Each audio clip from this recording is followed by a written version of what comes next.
They said I was cold, that I didn't understand family.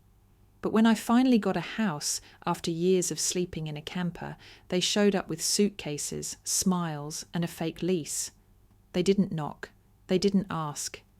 They just walked in like I owed them something, like I was still that girl they left behind. But I wasn't. Not anymore. This time, I had a deed, a front door, a spine, and I was ready to use all three. The first weeks in the house felt surreal, quiet in the best way. Rachel had gotten used to the hum of parking lots, the late-night rattle of trash trucks, and the occasional slam of a stranger's car door a few feet from where she tried to sleep. But now? It was just creaking wood floors, the gentle tick of a clock she found at a flea market, and the occasional bird tapping on her window. She made tea every morning. She lit a candle in the evenings. It wasn't much, but it was hers. At 41, Rachel had learned not to take safety for granted. The house wasn't big, just 2 bedrooms, a narrow kitchen, and a porch that caught the afternoon sun. But it had locks on every door, windows she could open without fear, and a backyard just big enough to breathe. She'd planted a line of lavender along the fence, not because she knew anything about gardening, but because she liked the idea of things growing where she'd once only known survival. That Thursday, the sky was unusually blue for late autumn. She had just come back from the market, a bag of apples still on the counter, when she heard it, footsteps on the porch, too many, too light, too fast. Then laughter, high-pitched, children. Rachel froze. She wasn't expecting anyone. No one ever came without texting first, and almost no one had this address. When she opened the door, her stomach dropped. There they were, her mother, Susan, standing at the top of the steps with a Tupperware of something covered in foil. Her father, Michael, behind her, hands in his jacket pockets, looking anywhere but at Rachel. Then Noah, her younger brother, sunglasses perched on his head like always, surveying the porch like a landlord. His wife, Lauren, was on the bottom step, balancing their baby on one hip while trying to keep the 2 older kids from tackling each other. Rachel's eyes darted across their faces. No one looked surprised to see her. In fact, they looked pleased, like they'd arrived right on schedule. "I didn't give you my address," Rachel said. Her voice was quiet, almost too quiet. "Oh, honey," Susan replied, brushing past her. "It wasn't hard. Lauren's cousin works in utilities, remember?" Rachel stiffened as her mother walked right into the living room, scanning the walls like she was checking for resale value.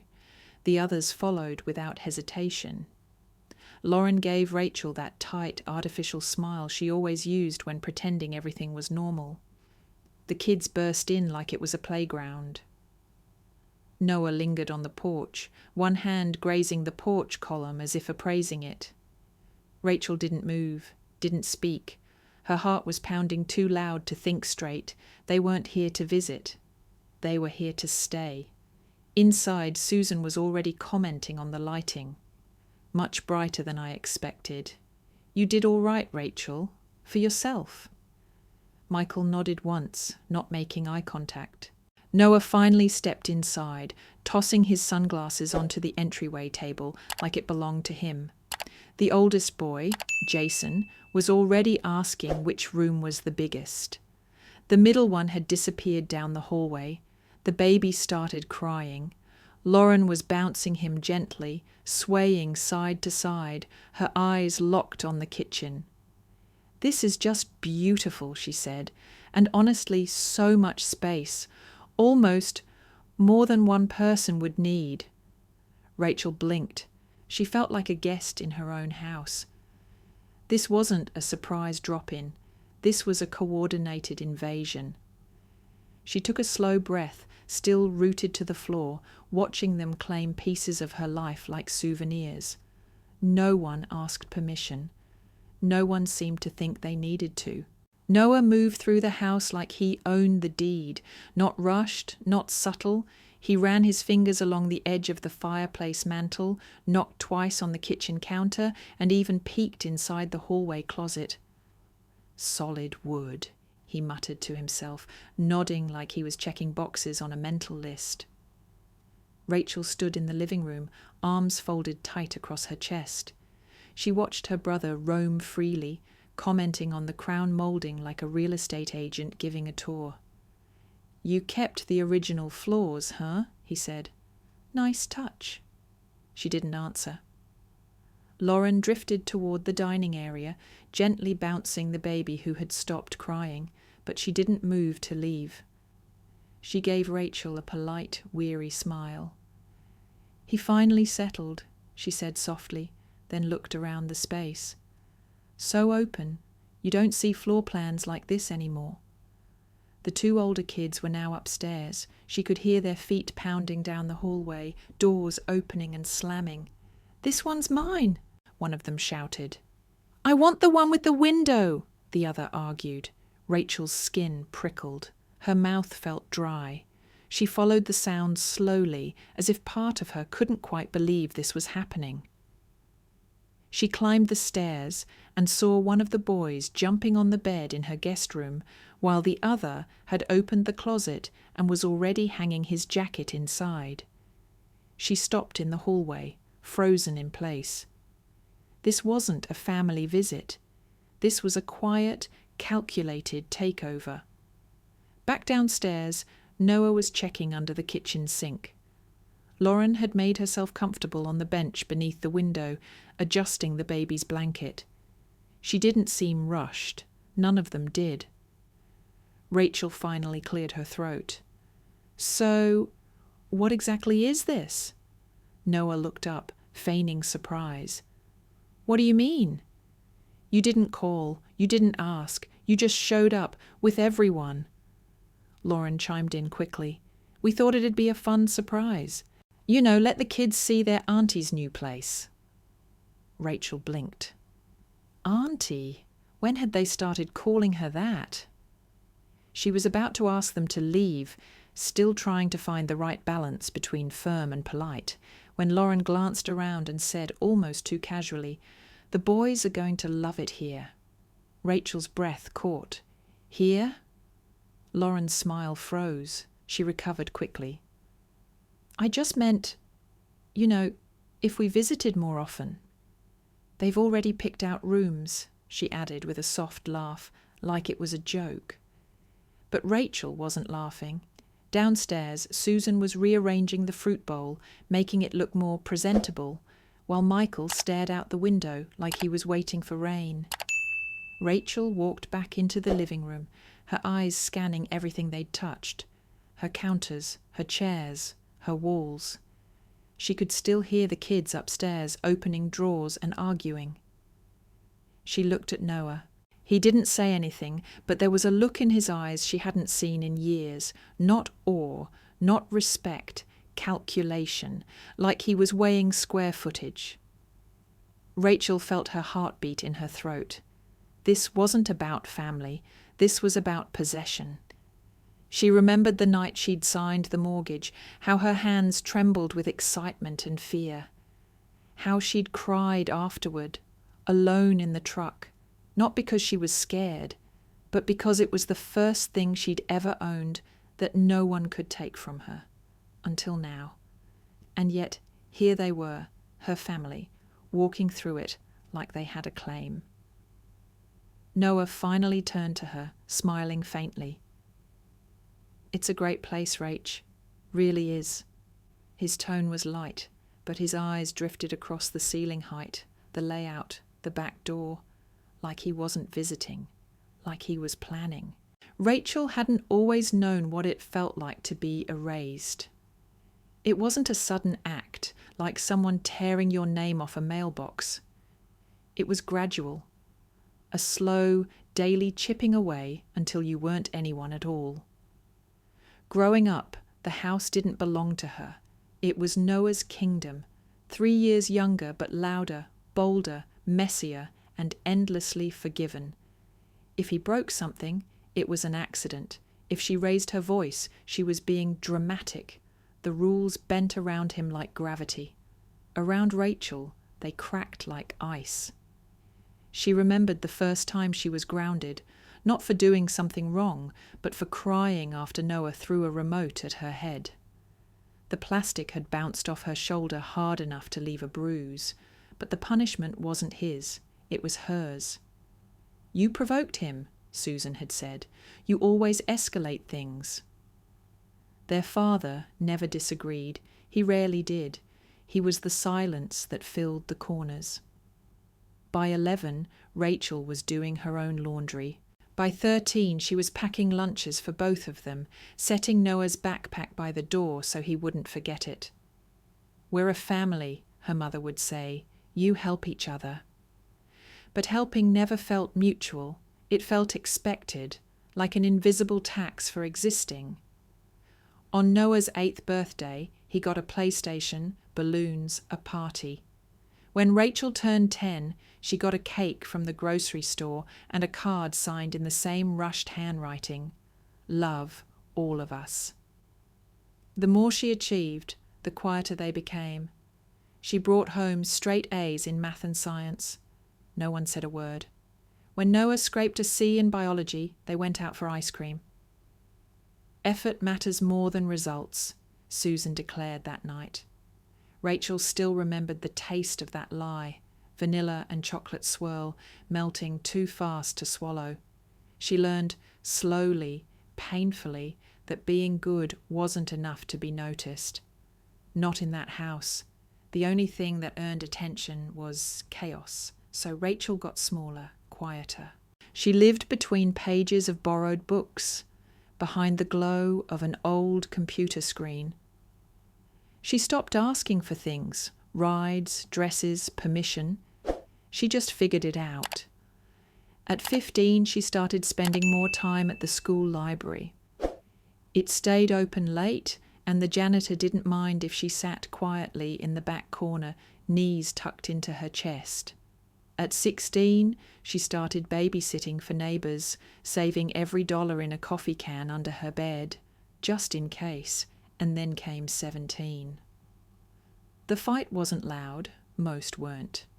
Susan had asked where Rachel planned to apply for college. Rachel had mentioned a school out of state, one with a computer science program and housing support. Her mother's face tightened instantly. "So you're running away?" "No," Rachel said carefully. "I'm trying to move forward." "Well, don't expect us to bankroll your little independence phase," Susan snapped.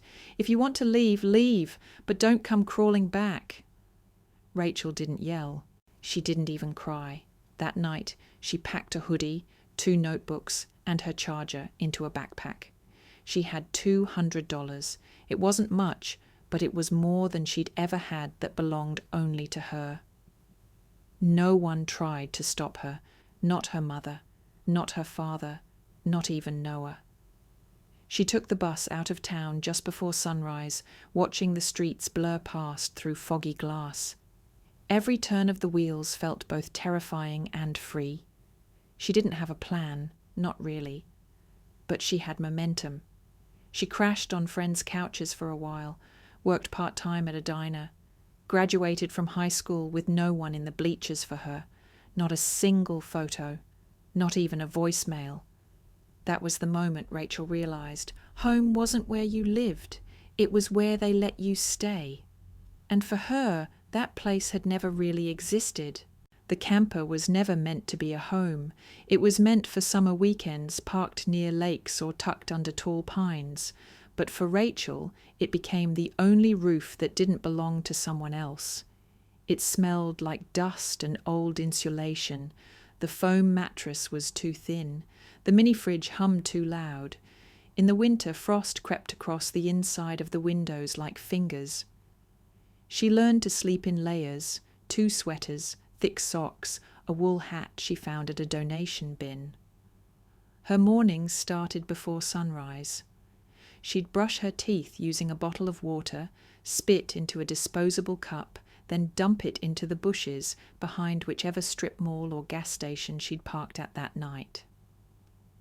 On lucky days, she found a 24-hour gym with decent showers.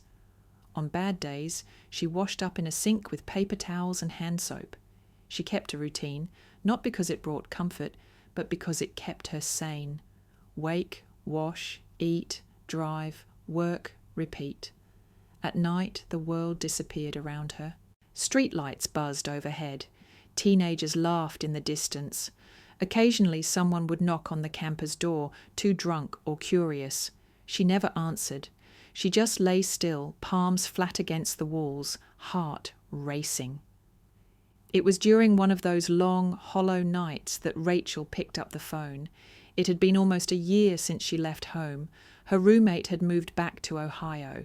The job she had, QA contractor for a small software firm, had disappeared overnight with a mass layoff and a form email. Rent was no longer an option. The camper was her only fallback.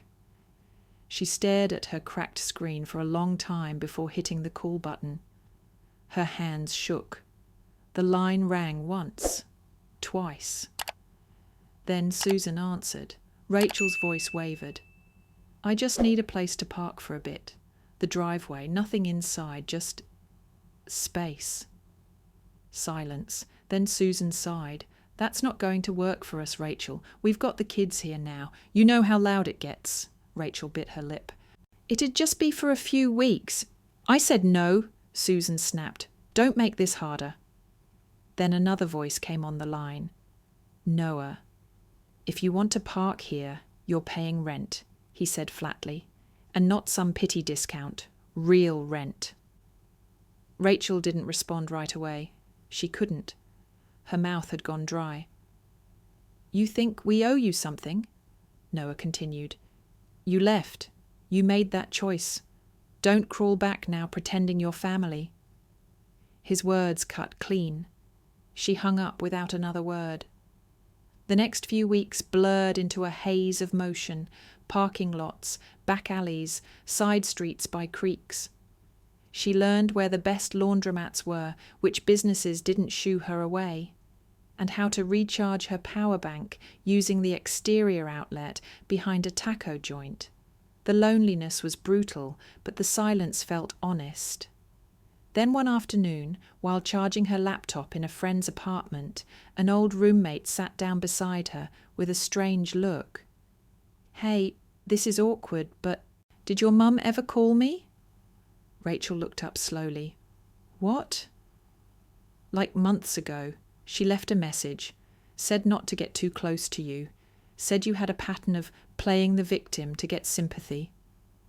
Rachel blinked. "She said that?"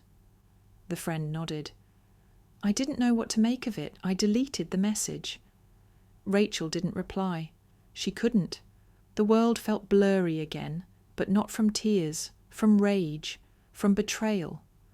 All that time she'd thought maybe they just didn't know how bad things were. Maybe they hadn't realized how far she'd fallen. But they had, and they still chose rejection over compassion. That night, rain tapped on the roof of the camper like fingers drumming a warning. Rachel lay flat, eyes open, arms at her sides, listening to the rhythm. The cold seeped into her bones, but she didn't shiver. She was beyond that. She stared at the ceiling, lit only by the faint orange glow of a nearby street lamp. Her breath fogged the air, and then she whispered it. "Just once. I'm not begging again." The warehouse was always cold. No matter the season, the air inside felt like winter, soaked in concrete and diesel. Rachel worked the night shifts because they paid more and expected less small talk. She kept her head down, moved the boxes, scanned the barcodes, clocked in and out without a word wasted. For 3 years, that job became her routine. She slept in the camper behind the building, hidden from the street. The manager pretended not to notice, as long as she stayed clean, quiet, and on time. Sometimes, when the snow piled too high, he let her run an extension cord from the building's generator. "You show up. That's more than most," he'd grumble, handing her a thermos of leftover coffee. Rachel saved everything. She didn't buy new shoes. She cut her own hair in the rearview mirror of her truck. She ate canned beans, Instant noodles, day-old bread. Every paycheck went into an account labelled for when it's mine. Most people didn't understand what it meant to dream of a key. Not the metaphorical kind, a real one, a piece of metal that fit a lock no one else had a claim to, a lock you didn't have to fear being changed on you. That was what Rachel wanted, not square footage or granite countertops, just a front door she could close and no one else could open. By the end of the 3rd year, she had enough. It wasn't much, a fixer-upper on the edge of a forgotten neighbourhood with peeling paint and a lawn overrun by weeds. But to Rachel, it looked like salvation. The seller was a retiree looking to downsize. They shook hands in his dusty kitchen, and he gave her the key before the papers were even processed. She cried in the truck that night, key in her palm, hand trembling. No one had given her anything, no co-signer, no inheritance, no family helping with down payment. Just boxes moved, hours worked, and years endured. She didn't post often on social media anymore. It always felt performative. But this time she took a picture, just her hand holding the brass key against the backdrop of the front steps. She wrote one word, home, no tags, no caption, no location, just the truth. 3 weeks later, Noah showed up. She'd been unpacking a second-hand bookshelf when she heard the knock, just once. Then the door opened, again, without permission. Rachel turned, startled. Noah stood in the entryway, Lauren beside him, baby on her hip. The 2 older kids hung back on the porch, peering through the screen door. "Hey," he said, casual like they'd spoken last week. "Saw your post," Rachel blinked. "How?" Lauren smiled tightly. "I still follow you. You never blocked me." Rachel hadn't thought to. She didn't post anything worth hiding, but now she understood. One photo, one careless click, and the wolves had a trail. "We were just in the neighbourhood," Noah said. "Thought we'd drop by, see the place." Rachel didn't move from where she stood, one hand still gripping the bookshelf. "You didn't call." "Didn't think we needed to," he said, walking in further. Lauren followed without hesitation. The baby cooed softly. One of the boys tried the doorknob. Rachel heard the squeak of sneakers against hardwood.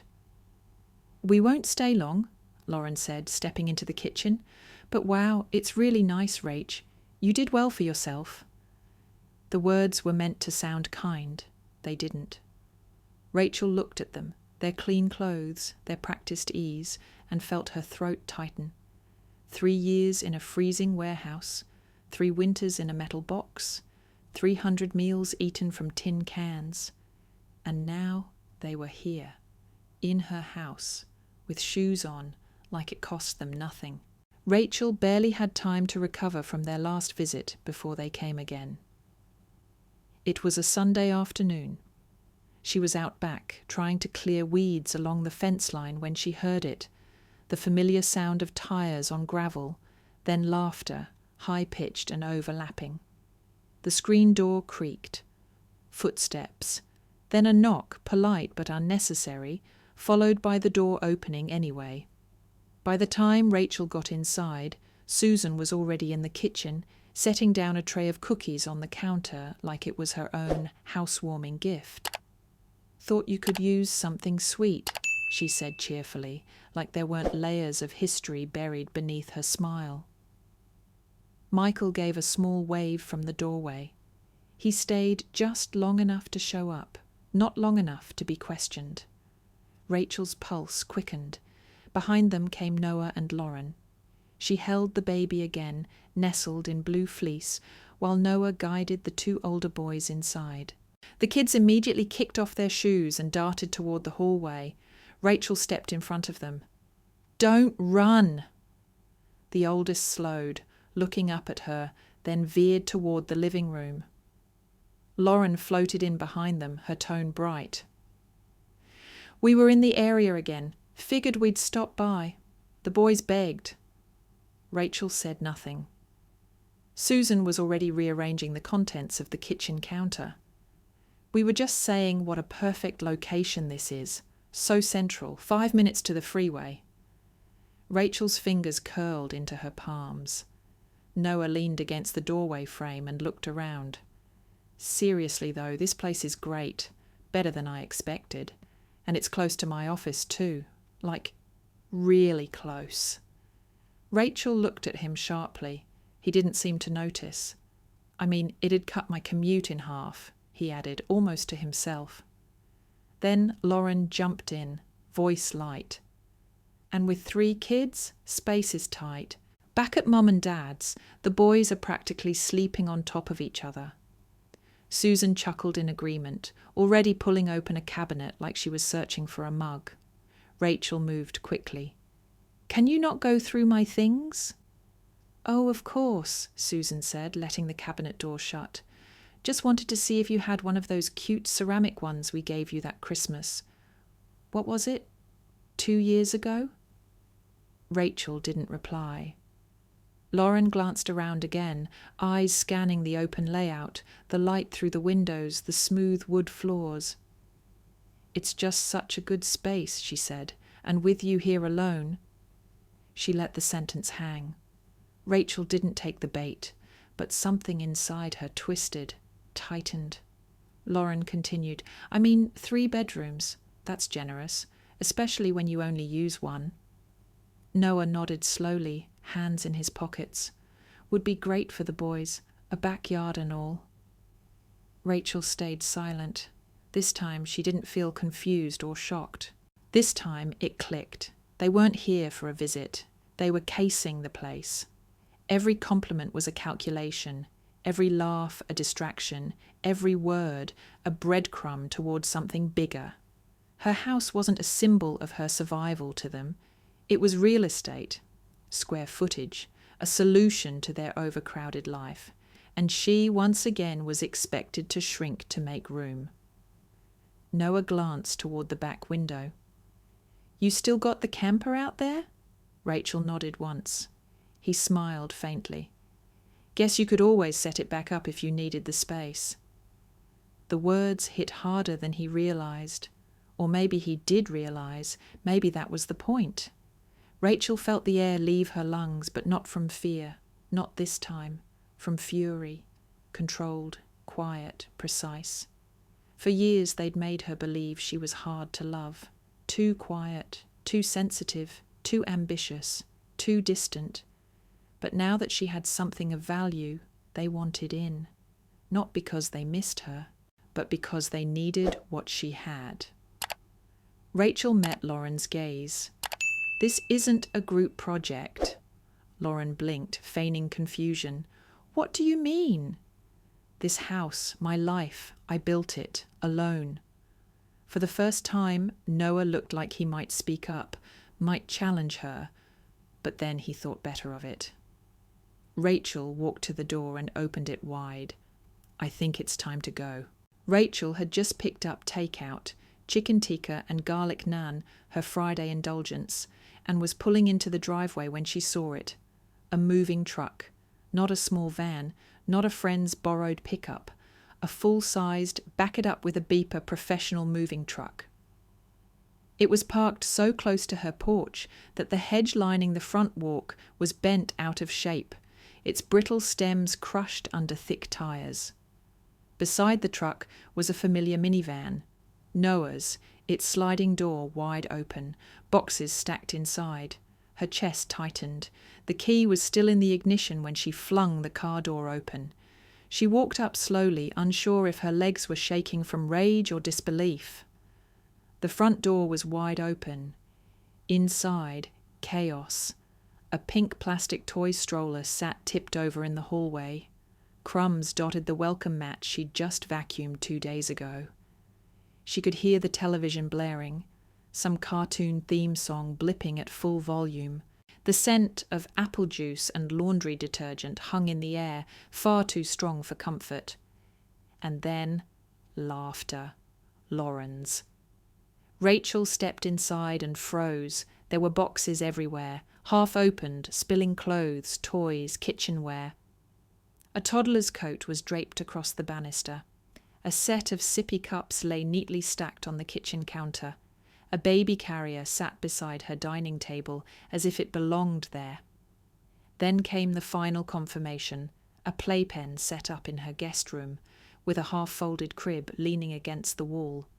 They hadn't just come to visit, they'd moved in. Lauren emerged from the hallway holding a pillow under one arm and the baby on her hip. Her eyes widened, then brightened, like this was all perfectly normal. "Rachel, you're home!" Rachel blinked. What is this?" "We're getting settled," Lauren said, cheerful. "Hope you don't mind. We figured we'd save you the trouble of helping." Rachel's mouth opened, then shut. Her voice caught in her throat. "We brought everything we need," Lauren continued, now bouncing the baby casually. "Noah's getting the bed frames out now. Oh, we set up the pack and play in the back room. It fits perfectly." Rachel turned in slow horror. The couch was gone, moved to the side. Boxes sat atop it. One of the boys had drawn on the wall with a marker. She stepped backward into the hallway, nearly tripping over a baby shoe. She hadn't told them they could come, hadn't given them a spare key, hadn't agreed to anything, and yet here they were, making space, replacing hers. The sound of grunting came from outside, Noah hauling something large off the truck. Rachel moved toward the door, fury rising like heat under her skin. She stepped onto the porch just as he appeared, carrying a lamp. He saw her and didn't flinch. "Hey," he said casually. "Just in time. We were going to move the bookshelf next. Didn't want to block the entryway." Rachel stared at him. "We're making this work," he added. "Olivia's already got a spot for the photos." Rachel's eyes narrowed. "What are you doing?" Noah paused, shifted the lamp in his arms. "Moving in, like we talked about." "We didn't talk about anything," she said through clenched teeth. "You didn't say no," he replied. "You just left it hanging." Her fingers curled into fists. That wasn't a yes. Inside, Lauren called out, "We found a space in the garage for the stroller. Hope that's okay."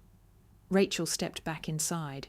She looked around, not at the boxes, not at the toys, not at the clutter, but at the violation, the sheer, bold gall of it all. They hadn't waited, hadn't asked, hadn't respected her. They'd planned this. And now they were in. Noah followed her inside and set the lamp down on her side table like it belonged there. "You're being dramatic," he said. "This is family. Families help each other." Rachel met his eyes. "This isn't help. This is invasion." He raised his hands. "Come on, don't be like that. We've got kids. You've got space. This just makes sense." A beat of silence. Then he smiled, almost smug. "We'll get out of your way. You can use the camper again, right? Just like before." Rachel didn't answer. She walked outside, down the steps, across the lawn, and back into her truck. She locked the doors, and then she called the police. Rachel sat in her truck, fingers trembling over the screen as she dialed. The engine was still running. Her dinner, now cold, sat untouched in the passenger seat. Her eyes didn't leave the front door. Still wide open, light pouring out like the house was inviting anyone in. The dispatcher's voice came through steady and calm. 911, what's your emergency?" "My name is Rachel M. Bell. I live at 384 Meadow Ridge. My home is being occupied without my consent. They broke in, moved their belongings inside. I need officers here now." "Are you inside the home, Mom?" "No, I'm in my car. I don't feel safe." "We're sending a unit now." Rachel ended the call and cracked the window just enough to breathe. Her heartbeat thudded in her ears. The camper sat behind the fence line, shadowed under the porch light. She glanced at it, her old shelter, and felt an ugly sting rise in her throat. They thought she'd just returned to it, quietly, without a fight, not this time. A soft tap on the glass startled her. It was Lauren. She leaned down, smiled through the cracked window like they were sharing a private joke. "You don't have to do this," she said gently. "It's better for the kids, and for you too." Rachel didn't respond. Lauren tilted her head, voice softer. "Your mom said it's okay, and you always listen to her, don't you?" Before Rachel could answer, the flashing red and blue lights pulled up. Lauren stepped back, face shifting fast, softness gone, replaced by hurried concern. She turned toward the porch, calling Noah's name. 2 officers approached Rachel's truck. She got out, handed them her ID and the deed from her glove compartment. Her hands shook, but her voice was calm. "They're inside. They moved their furniture in without permission, broke the front lock. They don't live here." One officer nodded. "We'll speak to them." The other walked up to the porch. Rachel followed a few steps behind, careful not to get too close. Inside, Noah appeared at the door, holding a stack of papers. "Look," he said, smug, "we have a lease." Rachel narrowed her eyes. He handed the papers over. The officer took them, glanced through the pages. Rachel reached for it. "May I?" She held the document up next to her driver's license. "That signature, it's not mine. Look at the M in my middle name. It's looped the wrong way, and they misspelled it. I spell Michelle with 1 L. The officer compared the forms, then looked back at Noah. "Sir, where did you get this lease?" Noah hesitated. Lauren drew it up. Rachel signed it last month." "I did not," Rachel said firmly. "I haven't signed a single document related to them. I didn't give them permission to move in. In fact, I've repeatedly asked them not to come here." The officer turned to Lauren, who had just stepped back outside, baby still in her arms. Lauren's voice rose in pitch. "We did this for the children. She lives here alone. Look at the space. We're crammed into my in-laws. This was the right move." Rachel didn't blink. "The right move? To forge a lease?" "We're family," Lauren snapped, the mask finally cracking. "Sometimes family does what needs to be done." Before Rachel could reply, another voice cut through the dark. "I told you she agreed." Everyone turned. Susan was standing at the edge of the lawn, purse in hand, posture stiff. "She said it was fine," Susan continued.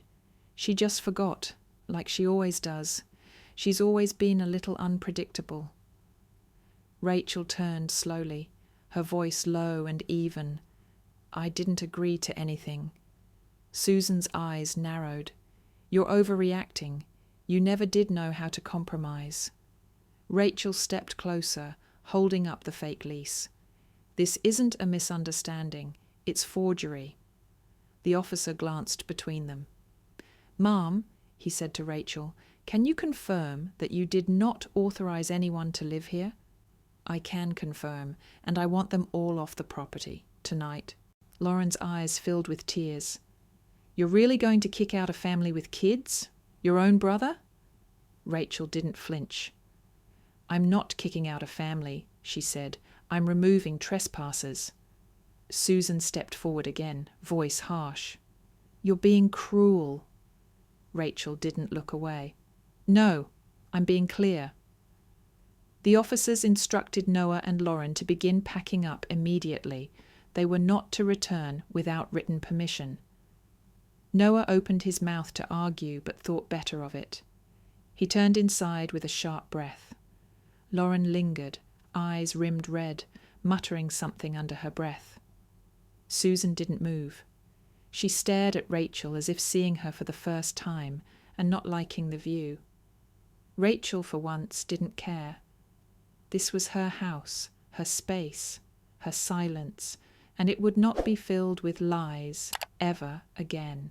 After the incident, Rachel locked everything down. Her social media accounts went private. Her phone stayed on silent. Her front door remained bolted from the inside at all times. Even the porch light, once a soft glow of welcome, was turned off by habit. No calls came from Noah, no apologetic texts from Lauren, no passive-aggressive emails from her mother. The silence, at first, felt suspicious, like the calm between two storms, but weeks passed, then months, and still nothing. Rachel should have felt relief. In a way, she did. But the absence of their voices didn't fill the room. It only confirmed something she had long suspected. They didn't love her. Not really. They loved access, usefulness, leverage. And when all of that was gone, so were they. Winter arrived, soft and slow. December brought freezing winds and frost on the windows. Rachel's house, finally hers again, was full of warmth. She didn't plan on hosting anything, but when her cousin Emily texted her mid-December, "If you're alone this year, you're not staying that way," it sparked something. She sent out a few messages. A group chat formed. Plans evolved quickly. By the 20th, there were folding chairs stacked in the living room, a playlist of Christmas jazz cued on her speaker, and 4 pies cooling on the windowsill. Rachel had never hosted a holiday, never had a home to do it in, but now the kitchen smelled of cinnamon and roast chicken, laughter echoed off the walls, and people brought wine, candles, and stories. Some were cousins she hadn't seen in years. Others were old college friends who'd driven hours through snow just to sit at her table. They all arrived with open arms and genuine smiles. Rachel wore a red sweater, not because she had to, but because she wanted to. She passed out glasses, refilled drinks, and watched with quiet gratitude as her home filled with sound. There was no drama, no tension, only joy. Until 8:17 p.m. The door opened without a knock. Rachel turned from the oven just as Susan stepped inside, holding a plastic tray of store-bought sugar cookies wrapped in red cellophane. Behind her was Michael, still silent, still hands in pockets. Then Noah, then Lauren. No baby this time, just matching outfits, forced smiles, and an air of entitled calm. "Merry Christmas," Susan announced, stepping into the room like nothing had happened. The room fell silent. Rachel's cousin Emily stood slowly from the armchair, arms crossed, a wine glass stilled mid-air in another guest's hand. Nat King Cole's voice faded out as the playlist paused. No one spoke, no one welcomed them. Susan moved further in, placing the cookie tray gently on the kitchen island. "We thought we'd stop by," she said lightly, "to make amends." Noah nodded, eyes not quite meeting anyone's. Lauren smiled, soft and sweet. "We just wanted to celebrate together, like old times." Rachel didn't say a word. She didn't need to. Her Uncle James, sitting near the record player, stood, slowly, deliberately. "You weren't invited," he said flatly. Susan's smile faltered. "We came in peace," she replied. "It's Christmas." James didn't move. "No, you came to be seen. That's different." Another silence. Rachel stayed where she was, one hand on the counter, eyes calm but sharp. Her heart didn't race, her hands didn't shake. This time she was steady, and she wasn't alone. The silence thickened like smoke. No one moved, no one sat. Even the playlist on Rachel's speaker seemed to freeze mid-note, as if it too was waiting for someone to speak. And then Lauren's voice broke the quiet. "I just don't understand," she said, stepping forward, her tone quivering. "You have all this space, and no one to share it with." Rachel's jaw tensed. "You don't have kids. You don't even have a partner. You just sit in this big house alone. What's the point of that?" A gasp came from somewhere near the hallway, but Lauren kept going. "We have a family. We need help. And you—" She gestured wildly at Rachel's kitchen, her guests, the lights. "You're hoarding peace like it's something you earned." Rachel didn't speak. Her face didn't change, but something inside her shifted, a door quietly closing. Lauren's voice cracked now, desperation bleeding through the cracks of control. I mean, come on, look at this. You think this, she waved at the table of pies and candles, is real family? These people just showed up because they don't have anywhere better to go. You don't have anyone. You never did. It hung there, her final swing, thrown from a place of insecurity masked as anger. Still, Rachel said nothing. But she didn't have to, because from the corner of the room, Uncle James stood again. His eyes locked onto Lauren like a scalpel. That's enough, he said quietly. Lauren blinked, startled. James turned slightly, addressing the room. They weren't invited. Then, from the far end of the dining room, another voice rose, soft but cutting. It was Aunt Margaret, Rachel's mother's older sister, a woman who had said little over the years, who had stayed on the periphery, quietly watching. They had 2 children, she said, voice trembling, and they only kept one. All eyes turned. Susan looked like she'd been slapped. Margaret didn't stop. They erased Rachel. When she needed them most, they looked away. They closed their doors, and now that she's built something, they show up with cookies and tears. Michael looked down. Noah shifted uncomfortably. Lauren's eyes widened. You want to talk about family? Margaret continued. Family doesn't show up only when it's convenient. It doesn't take until someone breaks. It doesn't forge leases or break locks or shame someone for surviving. Susan opened her mouth, then closed it again. No one came to her defense. Not this time. Even the cousins who had always tried to stay neutral looked away, embarrassed. The friends Rachel had known for over a decade stood taller, arms folded. The room, once warm with holiday cheer, was now heavy with revelation. Rachel finally moved. She walked to the table, picked up the tray of store-bought cookies Susan had placed earlier, and calmly carried it to the trash bin.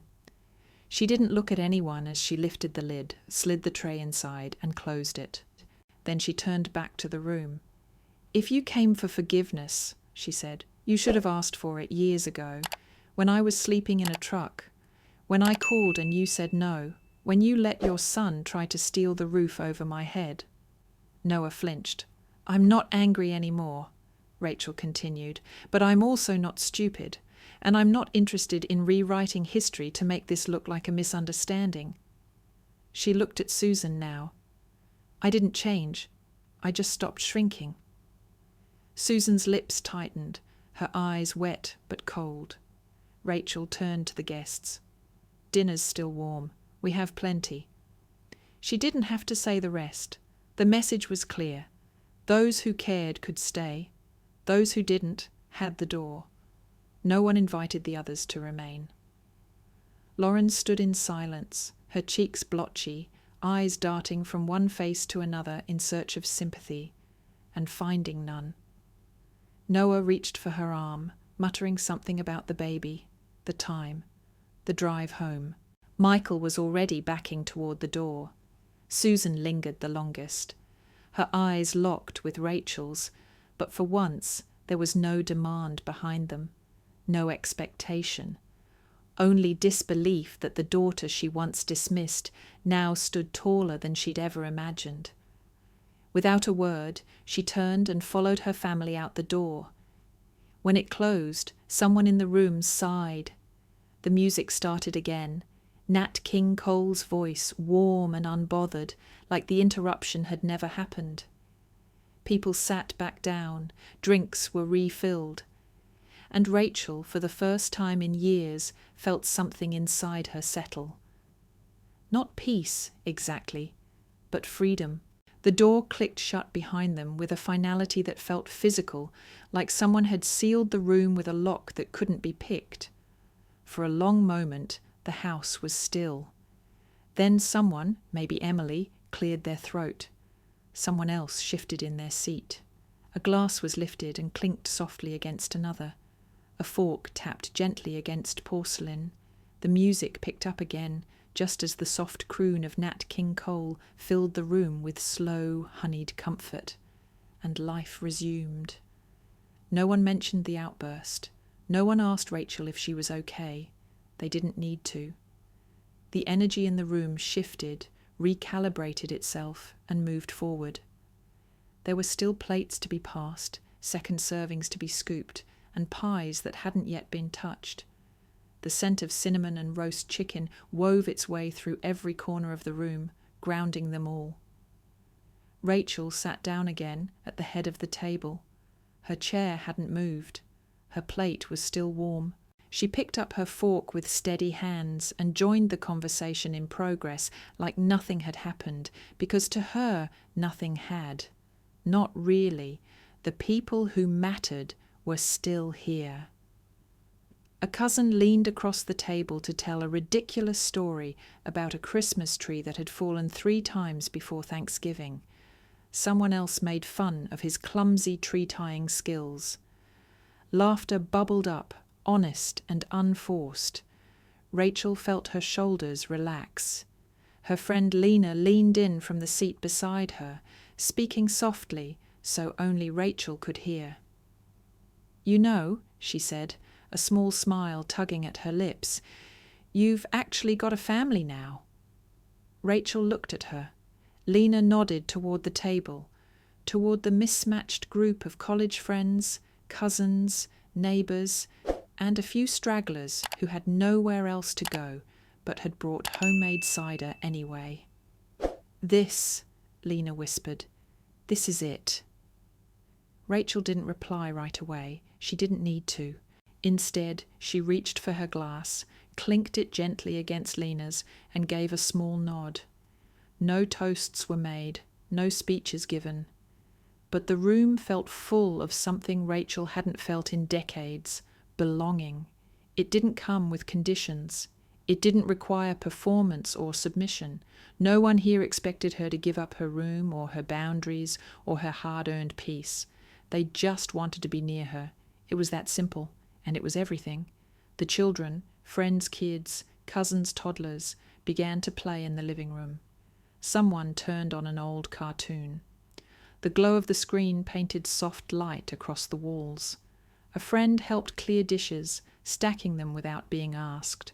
Someone else folded napkins and refilled candles. Outside, snow had begun to fall again, gently. The windows fogged at the edges from the warmth inside. Rachel stood, walking slowly toward the back window, where the yard stretched wide and white under the moonlight. The old camper sat at the far end, shadowed and still. She remembered winters spent inside it, curled up, cold, invisible to the world.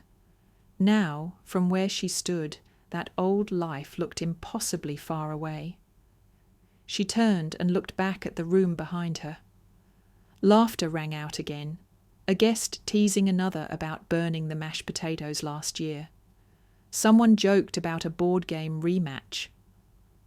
A cousin handed Rachel a glass of warm cider, their fingers brushing hers with casual kindness. Rachel looked around at them all. She didn't have to explain why she had changed the locks. She didn't have to apologize for choosing herself.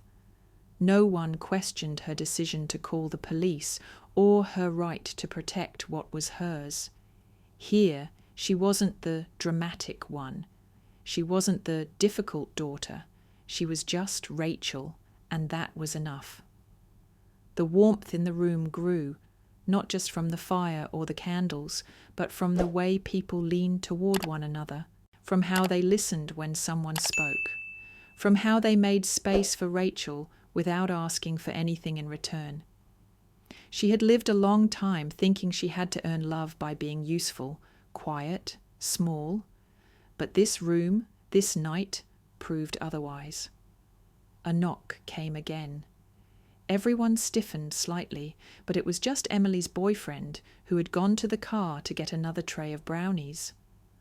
Laughter followed him inside as the smell of chocolate filled the air. Rachel smiled. She walked to the kitchen, lifted the lid on the slow cooker and stirred. Chicken and thyme and garlic wafted upward. Comfort food. Her phone buzzed on the counter, a single message from Lena. "You okay?" Rachel looked around again and typed only 2 words in reply. More than. The room was slowly returning to ease when Rachel noticed it. The box of cookies. She hadn't thrown this one out. It wasn't the store-bought tray from earlier. This was smaller, hand-packed in a white box with a silver bow. It had been left quietly on the counter, like an offering. She didn't know who brought it. Or maybe she did. A moment later, the back door creaked open. Not the front. The side door that led to the driveway. The one they'd used when they didn't want to be seen, when they were slipping out, not barging in. Rachel turned. Susan stood there, coat on, her hands folded neatly in front of her. Michael waited a few steps behind, head low, hands in pockets. Neither of them moved toward her.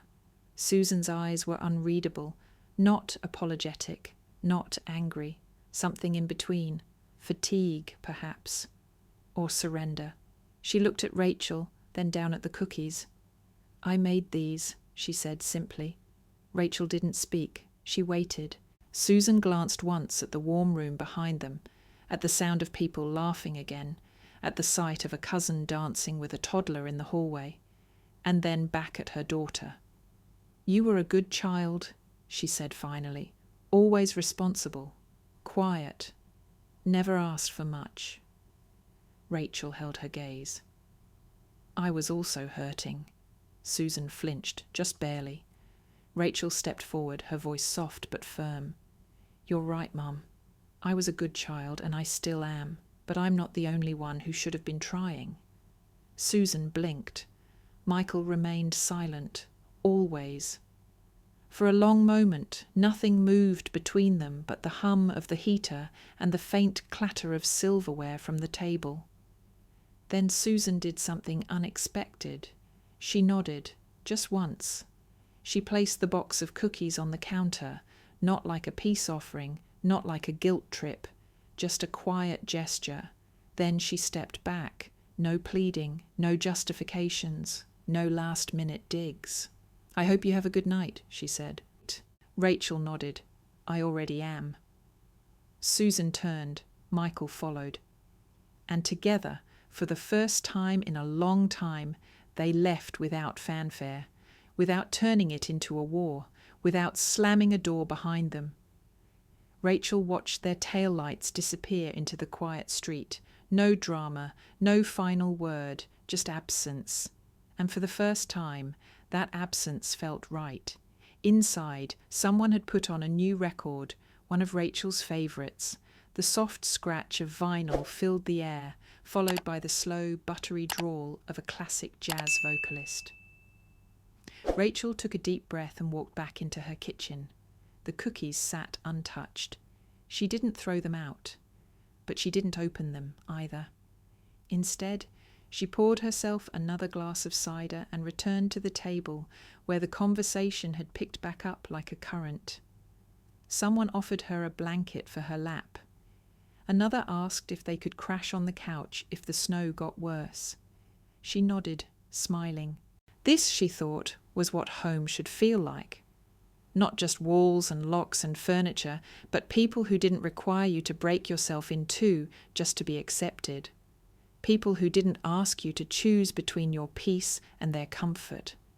People who showed up because they wanted to, not because they wanted something. She looked around and realized that the people left in her home were the ones who never asked her to be smaller. The ones who made space for her to exist exactly as she was. Rachel leaned back in her chair, blanket draped over her knees, and watched her guests as they shared stories, played cards, and filled her house with the kind of noise she had once thought she didn't deserve. Maybe, she thought, family wasn't about who raised you. Maybe it was about who respected you. And maybe, just maybe, she had finally found them. The morning light came soft and slow, creeping across the wooden floors like it too had stayed the night. Christmas Day. Rachel stirred before most of the house. The living room was still filled with the hushed sounds of breathing, the soft snore of a cousin curled up under a throw blanket, the faint rustle of someone shifting on the couch. Empty wine glasses dotted the side tables, and plates with crumbs sat in the sink, evidence of a night lived fully. She wrapped herself in her thickest sweater, slid on a pair of wool socks, and padded to the front door. It creaked gently as she opened it, the cold slipping past her shoulders like a whisper of old memories. Outside, the world was dusted in white. Snow clung to the grass and fence posts, glittering in the pale sunlight. Her breath turned silver in the air as she stepped onto the porch, her hand instinctively brushing the wood rail, a habit formed back when she used to steady herself before stepping into a world that rarely made space for her. But this morning, her body didn't feel braced. It felt light, calm. She looked out toward the yard. Her gaze found it easily, the camper. Old, dented, faded around the edges, but still standing, still solid. Rachel let out a long breath, watching the steam rise and vanish. How many nights had she spent inside that camper, curled under blankets, listening to the rain or the wind or the laughter of strangers just outside? How many times had she whispered, "Don't break," to the walls, to herself, to the world? It hadn't broken, neither had she. The camper sat quietly at the edge of the property near the old sycamore tree. A trail of footprints led to it, small ones, zigzagging in and out. She followed the line with her eyes until the door creaked open from the inside. A tousled head of curls popped out, her cousin's teenage daughter, Emily's kid Zoe. Zoe stretched her arms wide and yawned. "Aunt Rachel," she called softly, grinning. "This place is cool. It's like childhood in a box." Rachel laughed gently. Glad it passed inspection. Zoe stepped out, wrapping a blanket around her shoulders. "I get why you liked it. It's small, but it's yours." Rachel's smile dimmed just slightly, softening into something quieter. "Yeah," she said. "It was mine when nothing else was." Zoe looked at her, thoughtful. "You know, it still kinda is." Rachel nodded. The teen wandered back toward the house, waving as she went, the blanket dragging behind her like a superhero's cape. Rachel stayed on the porch, alone again, but not lonely. The camper used to feel like exile. Now it just looked like history, a relic of who she was, what she survived, not where she had to stay. She took another deep breath and leaned against the porch post. The cold bit at her cheeks, but she didn't mind. Her bones didn't ache from fear anymore. Her heart wasn't tight with questions. She wasn't searching windows for shadows or flinching at footsteps, not today. Inside, the sound of movement began again, voices rising in warmth, the clang of a kettle, someone laughing at nothing. The house had its own breath now, its own rhythm, and she didn't have to control it. She just had to let it be. Rachel looked at the camper one last time, then she turned toward the porch light. It was still on. She'd left it burning the night before, a force of habit maybe, or some old instinct to leave a way back in, to signal to someone that there was still a spot at the table. She reached up slowly and flicked the switch. The light went out. Rachel stepped off the porch, her boots crunching lightly over the frost-covered grass. The morning light was growing brighter now, more confident, pulling gold out of the snow-covered yard. She wrapped her arms around herself, not from cold, but from the quiet weight of reflection. She followed the faint curve of her yard, tracing the edge of the garden beds that hadn't yet seen spring.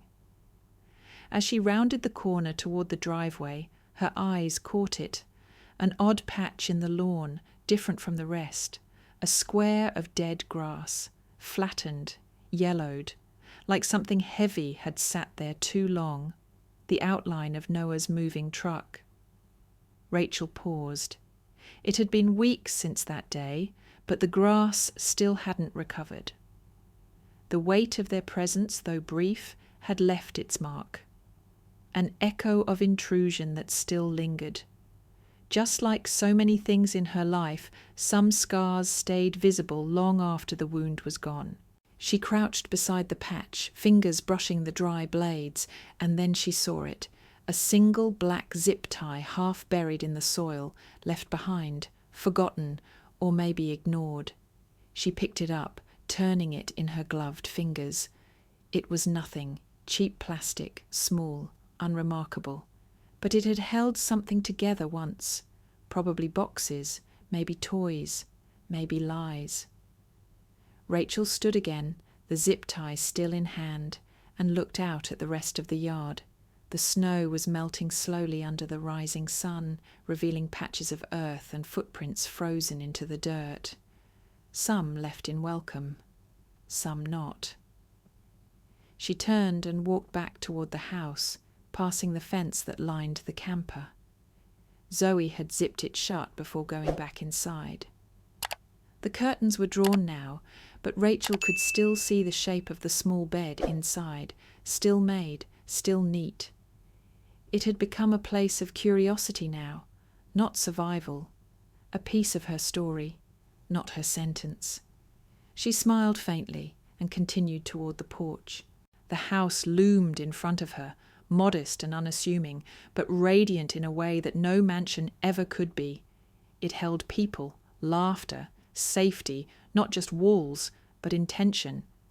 And then she saw it again, the porch light, still on. She'd turned it off earlier, she was sure of it.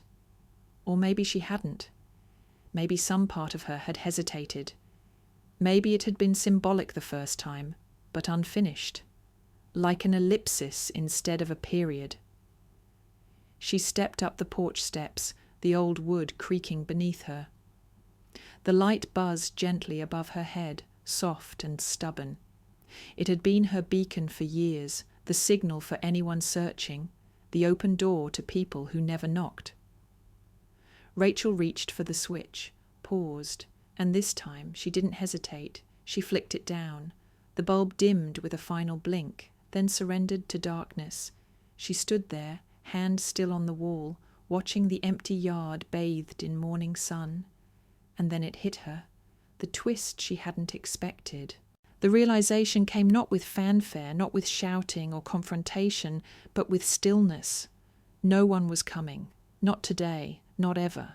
And more importantly, no one needed to, because everyone who mattered was already here, inside, asleep on the couch, stirring eggs in the kitchen, laughing in low voices over coffee mugs. They weren't arriving. They had arrived, and they'd stayed. Rachel dropped the zip tie into the trash bin near the door, wiped her hands clean, took one last breath of the winter air and stepped back inside. The door clicked shut behind her, but it didn't feel like an ending. It felt like a beginning,